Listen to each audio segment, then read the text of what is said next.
Hello, welcome friends. Welcome to the session of Company Law. So far we have discussed the provision regarding the articles of association, in which we have discussed the meaning, importance and content of the articles of association.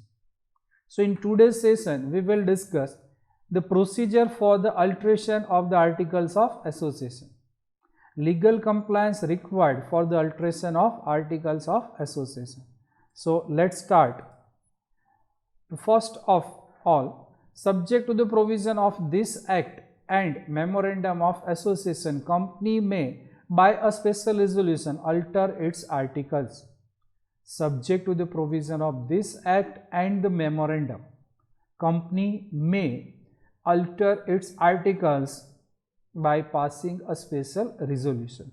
So first requirement for alteration of articles of association is passing the special resolution, and you can make the alteration whatever you require, but you have to make the alteration within the limits of the provision of Companies Act and provision of the memorandum. You have to keep in mind the provision of the Companies Act and memorandum, because anything which is not provided in the Companies Act and which is out of the scope of authority of the memorandum is ultra vires and it becomes void. So subject to the provision of this act means the Companies Act 2013 and subject to the provision of the memorandum of association, company can make the alteration in its articles by passing the special resolution. Why alterations are required? So alteration including the alteration for the conversion of private company into the public company.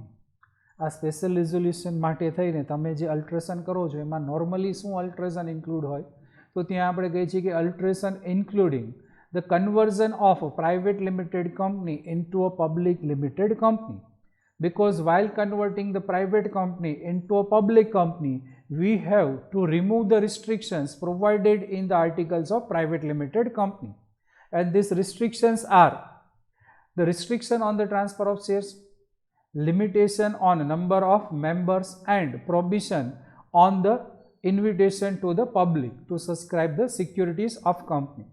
So while converting the private company into public company, we have to remove this restriction from the articles, and for that we require the alteration in the articles of association. After that, conversion of public limited company into a private limited company. So for that we also require the alteration in the articles of association, because in such case we have to include the restrictions of the private limited company into the articles of company. Means we have to include the restriction on the transfer of share, we have to limit the number of members up to 200, and we have to include the prohibition for inviting the public to subscribe the securities. So conversion of public limited company into a private limited company also requires the alteration in the articles of association. Further, such conversion also required the approval of the central government, because for converting a private company into public company we do not require any approval from central government, we have to just pass the special resolution. But for converting the public limited company into a private limited company, company requires the approval from the central government, and in addition to that company has to pass a special resolution. If a private company excludes the restriction required for the private company, restrictions required for the private companies are, we have already discussed, restriction on the transfer of shares, limitation of number of members and prohibition on the invitation to the public. So if company remove this restriction from its articles, then company cease to be a private company even if it is not converted into a public company. કંપનીએ ભલે voluntary કોઈ conversion નથી કરેલું, but still this company is treated as a public limited company because it removes all the restriction of the private limited company from its articles. Every alteration and the copy of the order of the central government shall be filed with the ROC within 15 days from the date of order. જ્યારથી આપણને central government પાસેથી approval મળે છે ત્યારથી 15 ડેઝમાં આપણે આ documents છે આરઓસીને આપણે સબમિટ કરાવવાના છે. And register shall register the same. તો તમારા આર્ટિકલ્સમાં જે કંઈ બી ચેન્જીસ છે તમે આરઓસીને સબમિટ કરશો, આરઓસી જે તમારા રેકોર્ડ્સમાં આ પ્રમાણે અલ્ટરેશન કરશે. અને હવે ઇન ફ્યુચર કોઈ પણ વ્યક્તિ તમારું આર્ટિકલ્સ છે એને રીડ કરશે તો એને જે કંઈ અલ્ટર્ડ પ્રોવિઝન્સ છે એ તમારા આર્ટિકલ્સમાં જોવા મળશે. So these are the provisions required for the alteration of the articles of association. The next topic of discussion is doctrine of indoor management. But before explaining the indoor management, first of all, we have to understand the doctrine of constructive notice. So as per the constructive notice, it is duty of the person dealing with the company to have the notice of provision of the memorandum of association and articles of association. So doctrine of constructive notice provides that company can assume that every person who is dealing with the company have the knowledge of the provision of memorandum and articles of the company. It means you cannot claim that I have no notice of the provision of memorandum of company, because memorandum and articles are the public documents and which are available for the inspection by anyone on payment of a prescribed fees.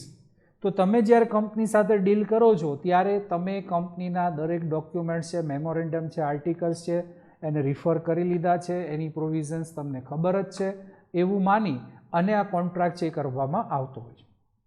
અને કદાચ જો આ વસ્તુઓ કંપનીના object ક્લોઝમાં નથી તો તમને company સામે કોઈ લીગલ રાઇટ્સ મળતો નથી. ત્યાં તમે એવો ક્લેમ નથી કરી શકતા કે ભાઈ મને મેમોરેન્ડમ છે મેં વાંચેલું નથી અને મને ખબર નથી કે ભાઈ કંપનીના ઓબ્જેક્ટ શું છે. કારણ કે ત્યાં આપણે કહીએ છીએ કે as per the doctrine of constructive notice, constructive means which is not real, કે જે કદાચ ખરેખર તમને ખબર નથી, but we are assuming that if you are dealing with the company you have the knowledge of provision of memorandum.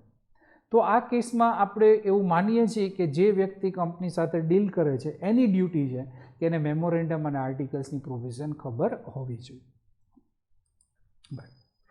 But in case of internal management of the company, it is not the duty of the outsider to check how the company carries out its internal management.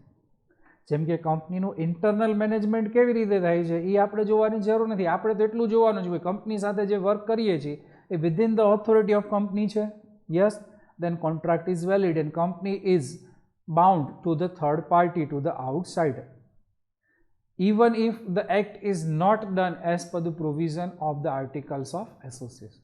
See, here we have already discussed that the memorandum define the relation of the company with the outsider, while articles define the relations of the company with the members or member with the members.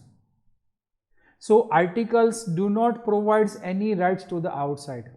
So it is not the duty of the outsider to check whether everything is done as per the provision of the articles. It means outsider can assume that anything done by the company is as per the provision of articles of association.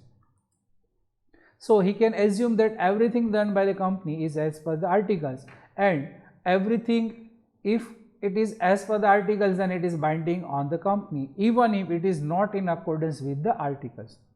ભલે articles પ્રમાણે નથી પણ છતાંય કંપનીને binding બનશે. તો જો અહીંયા બે situation. First, as per constructive notice, તમને પ્રોવિઝન્સ નથી ખબર છતાંય આપણે એવું માની લઈએ છીએ કે તમને પ્રોવિઝન્સ ખબર છે અને એવા કેસમાં તો કે આ કોન્ટ્રાક્ટ વોઇડ બનશે, કંપનીની કોઈ લાયબિલિટી નહીં આવે. So it means the doctrine of constructive notice provide the protection to the company against the outside. હવે સેમ સિચ્યુએશન કે ઇન્ટરનલ મેનેજમેન્ટની વાત કરીએ છીએ તો ત્યાં આઉટસાઇડર એવું એઝમ્પશન કરી લેશે કે ભાઈ દરેક વસ્તુ આર્ટિકલ્સ પ્રમાણે જ છે અને કદાચ કોઈ વસ્તુ આર્ટિકલ્સ પ્રમાણે નથી એવા કેસમાં but still it is binding on the company, કારણ કે within the authority of memorandum છે તો ત્યાં આઉટસાઇડર એવું માની લેશે કે everything done by the company is as per the articles.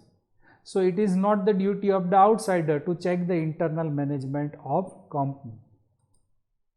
અને એના માટે અહીંયા આપણને કેસ આપેલો છે royal British bank versus Turquand rule. May be કદાચ આ ક્વેશ્ચન છે એક્સપ્લેન ધ ટર્કવેન્ટ રૂલ એવી રીતે પણ પૂછાતો હોય છે. તો હવે આ કેસમાં અહીંયા પ્રોવિઝન્સ એવી છે કે કોઈ કંપનીમાં એવી રિક્વાયરમેન્ટ છે કે ભાઈ કંપનીને લોન લેવી હોય, so in that case company has to pass a special resolution and resolution has to specified the amount of the loan, purpose of the loan. તો જે કંઈ બી રિઝોલ્યુશન છે પાસ થાય ત્યાર પછી જ કંપની છે એ બેંક પાસેથી લોન લઈ શકશે. તો હવે બને છે કે આ કંપની છે એને બેંક પાસેથી લોન લીધી છે, બેંકને પણ એવી ખબર છે કે ભાઈ આ રિઝોલ્યુશન છે એ લોકોએ પાસ કરવો જોઈએ, ત્યાર પછી જ આપણે એની લોન છે એ સેન્કશન કરી શકીએ. બરાબર. તો હવે આ કેસમાં બેંકની એવી કોઈ ડ્યુટી નથી કે જેને આ રિઝોલ્યુશન્સની કોપી મંગાવવાની જરૂર પડશે કે ભાઈ તમે આ રિઝોલ્યુશન પાસ કરતી વખતે કેટલા લોકોએ વોટિંગ કરેલું છે, ને કેટલા એની ફેવરમાં છે, ને કેટલા અગેન્સ્ટમાં છે, પ્રોપર રિઝોલ્યુશન પાસ થયેલો છે કે નથી થયેલો. It is not the duty of the outsider. In our example, it is not the duty of the bank to check the internal management of the company. So in that case, bank can assume that everything is done as per the provision of articles and bank has given the loan to the company. After that, the company refused to repay the loan by claiming that the proper resolution was not passed for the contract of loan. Loan માટે જે કંઈ proper resolution છે pass થયેલો નથી એવી કંપનીની argument છે. So whether this contract is binding on company or not. So the answer is yes, this contract is binding on the company as per the doctrine of indoor management. And indoor management provides the protection to the outsider against the company. Otherwise તો બધી વસ્તુમાં company એવું કહેતી કે articles પ્રમાણે અમે આ resolution pass નથી કરેલું, આ વસ્તુ આર્ટિકલ્સ પ્રમાણે નથી થયેલી. So in that case every person can not check the internal management of the company.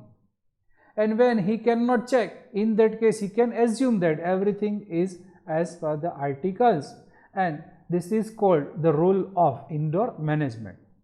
And as per this rule company is liable to the outsider.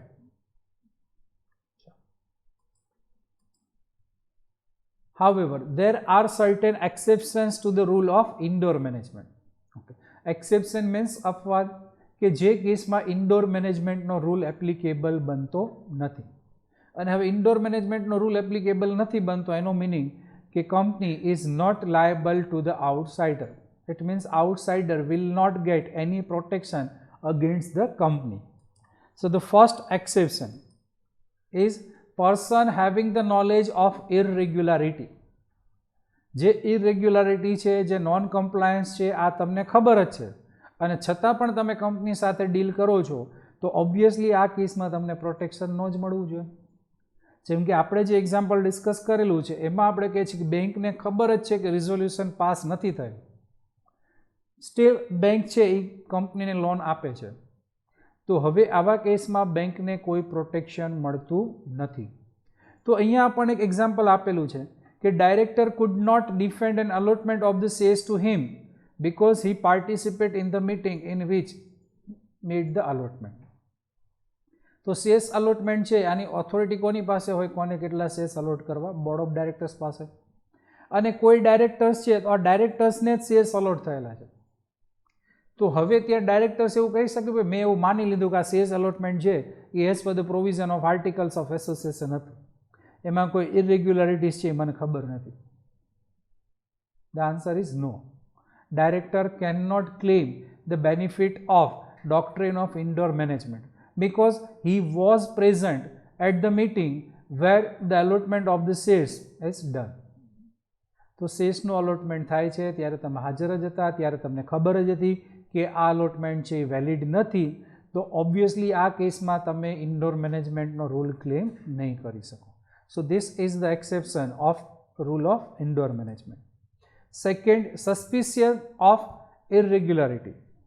Suspicion of irregularities જેને આપણે કહીએ છીએ negligence. Negligence means બેદરકારી, કે જ્યાં દેખીતી રીતે જ આપણી બેદરકારી હોય, આપણે તસ્તી જ નથી લેતા ચેક કરવાની, કદાચ થોડી ઘણી પણ તસ્તી લીધેલી હોત તો એવા કેસમાં આપણને ખબર પડે કે this thing is not done as per the provision of articles. So here also one example is given. A transfer of company's property from its accountant in the absence of a power of attorney is void. કંપનીના કોઈ accountant પાસેથી તમે કંપનીની property purchase કરતા હોય, બરાબર, તો હવે તમને એવું લાગે છે કે જે અકાઉન્ટન્ટ છે એને ઓથોરિટી હોય કંપનીની પ્રોપર્ટી સેલ કરવાની? હા, કંપનીના ડાયરેક્ટર પાસેથી પ્રોપર્ટી પરચેસ કરતા હોય તો ત્યાં આપણે એવું માની શકીએ કે director is the authorise person to sell the property on behalf of the company. But you have purchased the property of the company from the accountant of the company. So obviously, apparently, it is a case of negligence. And this purchase of property, even without the proper power of attorney, हाँ कदाच power of attorney means કે જેની પાસે એવા valid documents હોત કે I am the accountant, but still I have the authority to sell the property on behalf of the company. In that case, you can assume that the accountant has the authority. અને કદાચ તો કે આ power of અટર્ની છે એમાં કંઈ પણ ઇરેગ્યુલારિટીઝ હોત તો કંપની છે એની લાયબિલિટી આવે, કારણ કે એ કેવી રીતે આપેલું છે એ આપણે ચેક ન કરી શકીએ. But you have the purchase the property from the accountant of the company without any proper power of attorney. It is a clear case of negligence. And in case of negligency you can not claim the benefit of doctrine of indoor management and company will not be liable for such transaction. Next exception is forgery. Forgery means કોઈ પણ ખોટા documents બનાવવા, અને ફોર્જરીના કેસમાં કોઈ પણ વ્યક્તિને કોઈ લીગલ રાઇટ્સ મળતા નથી, even if such person is bona fide person, even if such person has acted in good faith. So forgery does not provide any legal rights. તો હવે કદાચ કંપનીના કોઈ બ્લેન્ક શેર સર્ટિફિકેટ્સ છે, અત્યારે તો શેર્સ છે તમને ડીમટીરિયલાઇઝ ફોર્મમાં ડીમેટ અકાઉન્ટમાં ક્રેડિટ થાય છે, પણ આજે પણ પ્રાઇવેટ લિમિટેડ કંપની છે તો એ ફિઝિકલ શેર્સ છે ઇસ્યુ કરી શકે.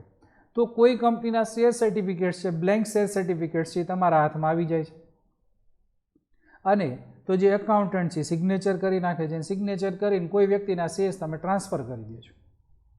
તો હવે ત્યાં આઉટસાઇડર છે એવું એઝમ્પશન કરી લેશે કે ભાઈ આ કેસમાં જે વ્યક્તિએ સાઇન કરી સાઇન છે એ સાચી જ હશે, મેં એવું માની લીધું કે ડાયરેક્ટરની સાચી જ સિગ્નેચર છે. ઓકે, ત્યાં તમે એવું એઝમ્પશન નહીં કરી શકો. રીઝન કે કંપનીએ શેર સર્ટિફિકેટ ઇસ્યુ જ નથી કરેલા, અને કંપનીએ શેર સર્ટિફિકેટ ઇસ્યુ નથી કરેલા તો ઓબ્વિયસલી તમને કંપનીની અગેન્સ્ટમાં કોઈ રાઇટ નહીં મળે. So in case of forgery, person cannot claim the benefit of the rule of indoor management. So in case of forgery, every transaction, every contract done is void. So there is no legal implication, legal effect of forgery. And the last exception is act outside the scope of apparent authority. જે દેખીતી રીતે જ એવા કામ છે કે જે આપણને ક્લિયરલી ખબર જ પડે કે આ કામ આ વ્યક્તિનું નથી, અને જેનું એક એક્ઝામ્પલ ઉપર પણ આગળ આપણે નેગ્લિજન્સીમાં પણ ડિસ્કસ કરેલું છે, બરાબર.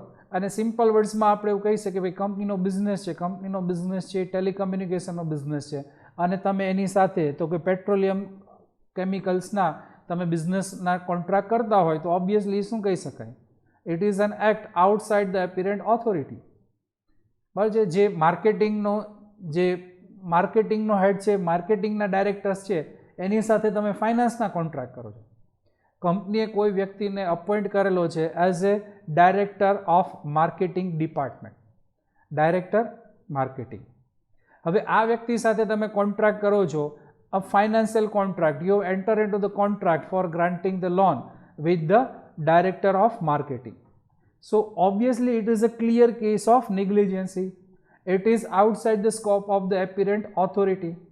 So in that case also outsider cannot claim the benefit of the indoor management.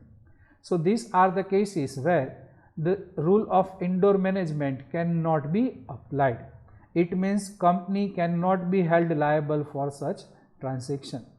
So that's all for rule of indoor management, and that's all for this session also. So thank you. Thanks a lot.